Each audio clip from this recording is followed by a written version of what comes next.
Hi guys, it's Paula. It is the third week of the month of February, so it is time for top 3, bottom 3. This is just a little video where I talk about 3 products that I've really been enjoying this month and 3 products that I'm not enjoying as much. They're not necessarily bad products, but I certainly am not going to miss them when they're gone, and I'm not going to feel a need to run out and repurchase them once I've used them. So let's get started. Let's start with the top 3. First of all, I got a chance to try some perfume samples. If you guys follow me on Instagram, you know I have a gigantic perfume hoard, and I've banned myself from buying perfume, but every once in a while I pick up some samples.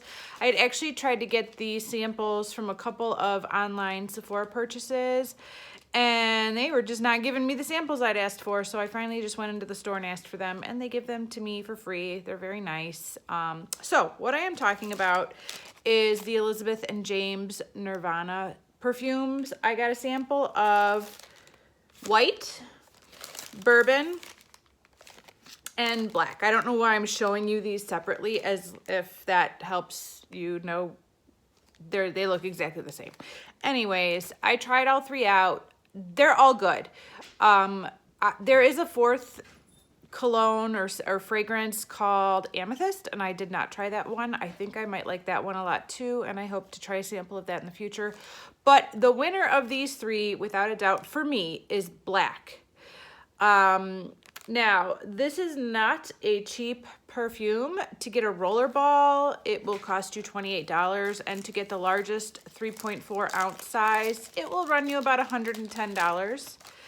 But I do think that I could see myself investing in a good perfume someday if I could get my current hoard down. So I do like to try these scents.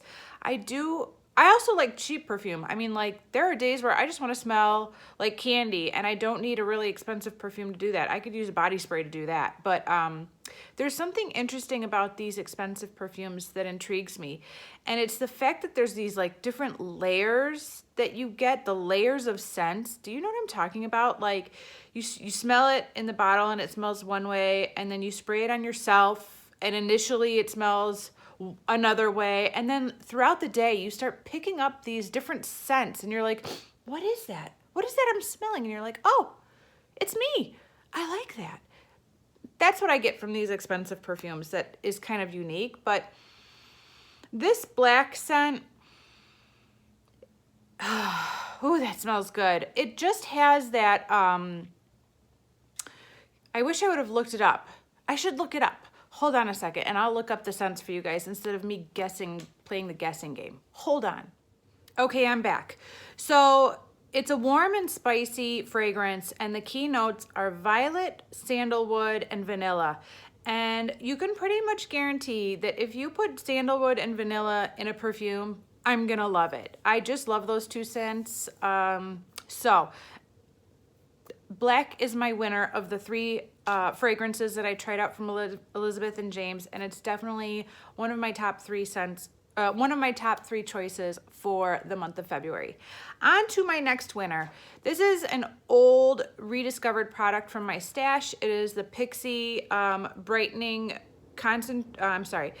Correction Concentrate in the shade Brightening Peach. I've had this for a long time. It is what I use on my under eye, and I've recently started using it again and have fallen in love with it again. So I haven't tried every peachy color corrector out there. I have tried the Bobbi Brown one, and I've tried this one, and I would say that they are very comparable to each other. So if you are looking to save money, get this one instead of the Bobbi Brown one, because this one will run you about $12. I'm not sure how much the Bobbi Brown one is, but it's more expensive. And they're pretty similar. I actually did a comparison look last year sometime with the Bobbi Brown on one eye and this one on the other eye, and you really couldn't tell the difference in photography. But the reason I have come back home, the reason why this one has come back home to mama is that I was kind of getting away from, I was making my under eye makeup routine more complicated for a while. I was using darker correctors and then applying skin tone concealer on top and then setting it with a setting powder. And it just wasn't working for me. I tried Tarte Shape Tape, which I bought last year and finally busted out, and that wasn't really doing it for me. And it just seemed like the more products I layered on top of another, the messier it got, and it didn't wear well throughout the day. This is what I'm wearing today. I have it on here, and I just put some setting powder on top of it, and that's it. And it looks the same. It gives me the same amount of coverage as all those other steps, but it looks more natural and it wears better throughout the day. Now, I have come to some terms that I have an issue to deal with and accept as far as just my anatomy. Like, and possibly my age, but I just have, like, see how it's sunken in like that? I can't correct that, not with makeup. It is what it is. I think that people are getting fillers put in there now. If you have money and access to a plastic surgeon, you can get like some injections of fillers right there, and it'll puff it back out and make you look younger and smoother. But short of doing that, I don't think I can completely make that circle go away, but I can certainly lighten it up quite a bit by using this. It's not perfect. When I see people like the major beauty gurus and how they have made their face look completely flat, I don't know how they're doing it. I've never been able to achieve that. But I'm happy with the way I look when I leave the house. I feel like this does make me look more awake and more refreshed and a little bit younger looking than I actually am without makeup. So Pixi for the win. I'm enjoying it and using it up a lot this month. My third win for this month is a bit of a surprise because I put it in a project to use it up. But it turns out I'm really enjoying it. And it is this MAC Prep and Prime Skin Base Visage. I don't know what the word visage means, but maybe it just means primer in French or something. I don't know, but I put this in a project to use it up, and I am really enjoying it as a primer. I don't know what the ingredients are in it. If you are an ingredient expert when it comes to primer, please look it up. But what I can say is that it's not filled with a ton of silicone. It comes out white like a moisturizer, and it leaves my skin feeling moisturized.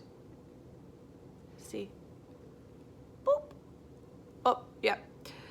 So it's got a lot of moisturizing properties, but it also does leave my skin feeling a little bit smoother once I've applied it and given it a minute to dry down.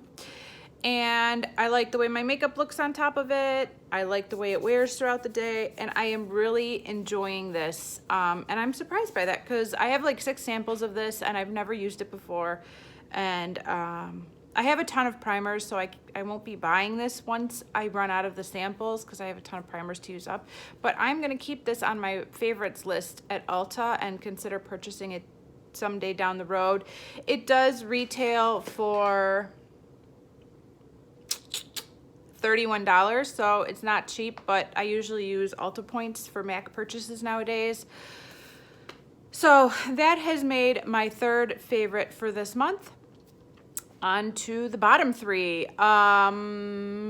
The first one is not a real stinker, but it's also not something I feel like I need to repurchase once it's gone, and that is the IT Tightline mascara. It's also called a primer, I believe. It's like a primer and mascara. I have been wanting this forever. It was a platinum perk because it normally runs $24. So I couldn't justify buying this when it was full price, but then it became a platinum perk for $12 and I jumped on it. It has that itty bitty tiny brush. You can't even tell where the brush is because it's exactly as big as the wand, but there it is. And what you're supposed to use this for is to prime your lashes, to get into your lower lashes, and to get like the top so you can go on top of your lashes, which I never have really gotten in the habit of doing with regular mascara ones because they would just the mascara would get all over my eyelid. But with this one, you can actually do that quite nicely. And I have been doing it every day. So I prime the top of my eyelashes, and then I do a coat on the bottom side, and then I do my lower lashes. Here's the problem.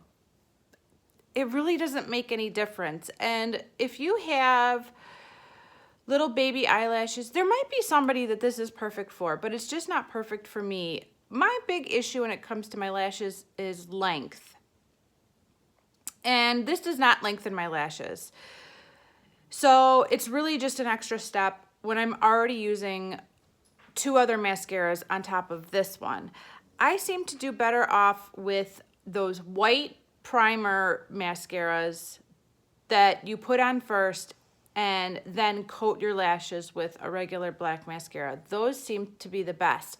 Another one that I haven't used in years, but I'm really tempted to go back out and buy is the L'Oreal mascara that has the white end and the red end, and you do the white end first and it creates those extending tubes, and then you put the black mascara on top and it just washes off and the tubes just come off your eyelashes. I haven't tried that in years, but I had a lot of luck with that as far as lengthening, but this did not lengthen my lashes in any way, sadly. So once that's gone, I will not be repurchasing it and I won't miss it. My next bottom 3 is this sample of YSL Glossy Stain. This is something I got from Sephora. It has 3 different shades. I have tried this one that in the shade Plump Up Rose Nude, and this one, and this is actually what I am wearing on my lips today. This will retail $36, which is not cheap for a lip balm, which is basically what this is, or a lip gloss. Now this one I like a lot better than this one. This one is total garbage. Here are my problems with this product. One is that it costs $36, which is ridiculous. And I am that person who generally thinks that these high-end makeup brands that cost an arm and a leg generally are superior to the drugstore products, because who the heck would you be to charge that much for this if it wasn't a superior product? I started using this clear one. It did not add nearly as much shine as this one does. So it basically looked like a matte lip balm. It looked like you put lip balm on. It smells strongly of a flowery fragrance, which I don't mind so much, but it's kind of like, why am I putting something that smells like flowers on my lips? That just seems weird. And then it's thick. It is thick, thick, thick. And if you put on too much of this, you will get this nasty, like, collection of gloss right around the ring of your mouth that feels and looks weird. I took my kid to gymnastics and I was talking to the mother sitting next to me, and the whole time I'm like, do I look weird? What is on my lips? It was so ridiculous. Like, I shouldn't have to worry that much about a $36 Glossy Stain. I still haven't tried this one. This isn't a project that I'm working on. I think this is on my A to Z project. So I'm going to continue using it, but I certainly do not feel like I have missed out on anything by not paying $36 for this YSL Glossy Stain. And I'll be glad when it's gone. My last bottom 3 is not a specific product, but a general rant against red dye body sprays. I just finished a different red dye body spray that was in my Cupid's bow project pan, and now I am using this one. I'm pretty sure this came from a dollar store. It was a Christmas gift to me. It's in the shade Elderberry and Fig. I don't even know what the brand is, but who makes red dye body spray? Doesn't that seem like a weird thing? Like, first of all, dyes probably aren't that good for us to be spraying all over us anyways. And then you're gonna make it red so that it can stain on my clothes. I don't get it. I'm so sick of red dyed body spray. I'm over it. I'll be glad when this is gone. I think I have one more red dyed body spray to use up after this, but I don't ever want to use a body spray with color dye in it ever again. Like, it just seems ridiculous to me. So I thought I would include this in my bottom 3 for the month of February. I hope you guys enjoyed watching this. It's always fun to kind of look at what I have really enjoyed and did not enjoy over the month. I appreciate you guys watching, and I will see you in the next video. Bye.